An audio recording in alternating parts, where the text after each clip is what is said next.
تاریخ کو ایک دم صبح صبح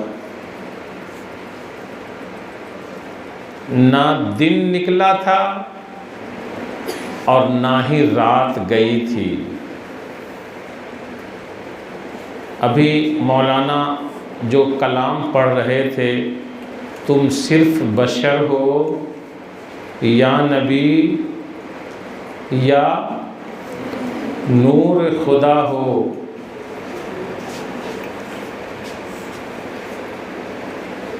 یعنی رسول اللہ صلی اللہ علیہ وسلم بشر ہیں یا نور ہیں، یہ تو وہی جانتے ہیں اور ان کا خدا جانتا ہے۔ وہ خود فرماتے ہیں یا ابا بکر لم یعرفنی حقیقتاً سوا ربی، سب سے پہلا دوست، سب سے پہلا ساتھی، ہر دکھ تکلیف خوشی اور شادابی کی مجلسوں میں ساتھ رہنے والے حضرت سیدنا ابو بکر صدیق رضی اللہ تعالی عنہ ہیں۔ ان سے میرے آقا فرماتے ہیں، اے ابو بکر، یہ مت سوچنا کہ صبح شام میں آپ کے ساتھ ہوں تو میں آپ کو پہچانتا ہوں، ہر حال میں آپ کے ساتھ ہوں تو آپ کو پہچانتا ہوں، مجھ کو میرے رب کے سوا کسی نے حقیقتاً پہچانا ہی نہیں۔ تو جب صبح شام ہر آن ہر لمحہ کا ساتھی، یہاں تک کہ دنیا سے جانے کے بعد قبر میں بھی وہ ساتھ ہیں، سبحان اللہ، قبر میں بھی حضور کے پہلو میں حضرت ابو بکر آج آرام فرما ہے۔ اتنا گہرا ساتھی، لوگ کہتے ہیں کہ میں اپنے دوست کو، ساتھی کو جانتا ہوں، پہچانتا ہوں۔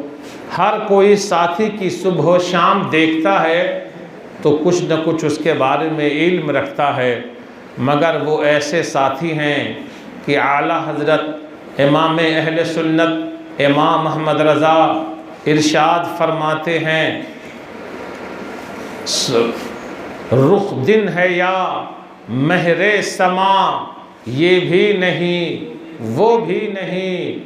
میں نے ان کے مبارک چہرے کو دیکھا تو میں نے کہا شاید یہ دن کا چمکتا ہوا سورج ہو، آسمان کا یہ سورج ہو۔ فرمایا یہ بھی نہیں وہ بھی نہیں، رخ دن ہے یا مہر سما، یہ بھی نہیں وہ بھی نہیں، سبز الفیا مشک خطا، یہ بھی نہیں وہ بھی نہیں۔ ان کا آنا بھی ایسے وقت میں ہوا کہ نہ دن ہے نہ رات ہے، یہ بھی نہیں وہ بھی نہیں۔ سمجھ گئے؟ ایسی ساعت، ایسا لمحہ اللہ نے انہیں عطا فرمایا۔ یوں تو اللہ تعالیٰ نے سب سے پہلے دنیا میں جتنی مخلوق ہے، سب سے پہلے اللہ نے اپنے نبی کے نور کو اپنے نور سے پیدا فرمایا، اور دنیا میں تمام نبیوں اور رسولوں کے بعد ربیع الاول شریف کے چاند کے اس مہینے کی 12ویں تاریخ کو صبح صادق میں جب رات جا رہی تھی، دن آنے کی خوشیاں منا رہی تھی، اس وقت پیر کے دن یعنی سوموار کے دن، منڈے کے دن، منڈے کا معنی ہی ہوتا ہے منڈے کا دن، سوموار کا دن، اس دن میرے سرکار سیدہ آمنہ اپنی ماں آمنہ رضی اللہ تعالی عنہا کی گود میں حضرت عبداللہ کا بیٹا بن کر حضرت عبد المطلب آپ کے دادا کا کیا نام ہے؟ ہاں، عبد المطلب، جو بچہ کوئی بول رہا تھا مطالب نہیں، عبد المطلب۔ آپ کے دادا کا کیا نام ہے؟ عبد المطلب۔ آپ کے باپ کا کیا نام ہے؟ حضرت عبداللہ، حضرت عبداللہ کے گھر وہ نور چمکا جس کو قرآن بیان فرماتا ہے قد جاءکم من اللہ النور، بے شک تمہارے پاس اللہ کی طرف سے ایک نور آیا۔ اب اسی نور کے مسئلے کو سمجھنے کے لیے دنیا حیران ہوتی، پریشان ہوتی کہ کیا ہیں، تو اس کے ساتھ اللہ تعالیٰ نے وَكِتَابٌ مُبِينٌ اور روشن کھلی ہوئی کتاب قرآن نازل فرما دیا۔ سمجھ گئے؟ اسی نور کو سمجھنے کے لیے کھلی ہوئی کتاب کون آ گئی؟ قرآن آ گیا۔ لہذا اگر اس نور کو سمجھنا ہو، نور مصطفیٰ کو سمجھنا ہو، محمد الرسول اللہ صلی اللہ علیہ وسلم کو سمجھنا ہو، ان کی معرفت حاصل کرنی ہو، ان کی شخصیت کو جاننا ہو، تو کسی سے پوچھنے سے پہلے قرآن سے پوچھئے کہ قرآن رسول اللہ صلی اللہ علیہ وسلم کا سراپا بیان کر دیجئے۔ اللہ اکبر! تو قرآن حضور کا سراپا بیان کرتا ہوا نظر آ رہا ہے۔ اس لیے ان کے ساتھ اللہ تعالیٰ نے ایسی کتاب نازل فرمائی جو کتاب اللہ کا تعارف بھی دے رہی ہے، نبی کا تعارف بھی دے رہی ہے، اور جو وہ دین لے کر آئے دین اسلام اس کا بھی تعارف دے رہی ہے۔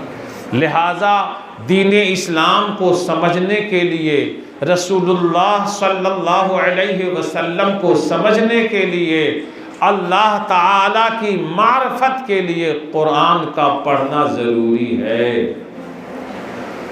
اور وہ بھی ہر استاد سے نہیں، جس استاذ کو کتاب سے محبت نہ ہو اس استاد سے کوئی بھی کتاب نہ پڑھنا، کوئی بھی، نہ دنیاوی کتاب نہ دینی کتاب۔ کیوں؟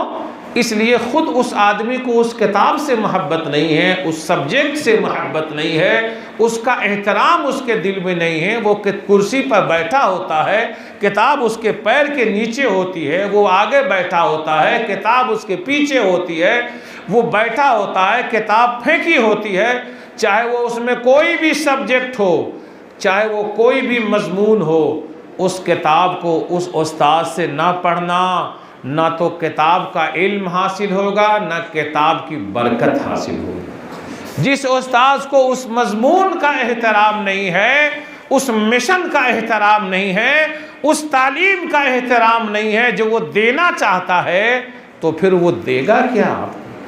اسی لیے میرے آقا نے فرمایا ان ھذا العلم دین، یہ علم جو ہے دین ہے، فانظروا عمن تأخذوا دینکم، تو اس کو پہلے دیکھ لو جس سے تم دین لے رہے ہو، یعنی علم لے رہے ہو، اس کو دیکھ لو کہ اس آدمی کے دل میں اس علم کا احترام ہے بھی کہ نہیں۔ سمجھ گئے؟ تب وہ آپ کو صحیح علم دے سکے گا، نہیں تو جیسا استاد ہوگا ویسا شاگرد ہوگا، جیسا پڑھانے والا ہوگا ویسا پڑھنے والا ہوگا، جیسا سبق دینے والا ہوگا ویسا سبق لینے والا ہوگا۔ آپ نے دنیا کا تجربہ کیا ہوگا، دیکھا ہوگا، سنا ہوگا کہ استاذ کا بہت سا اثر بچے پہ ضرور پڑتا ہے۔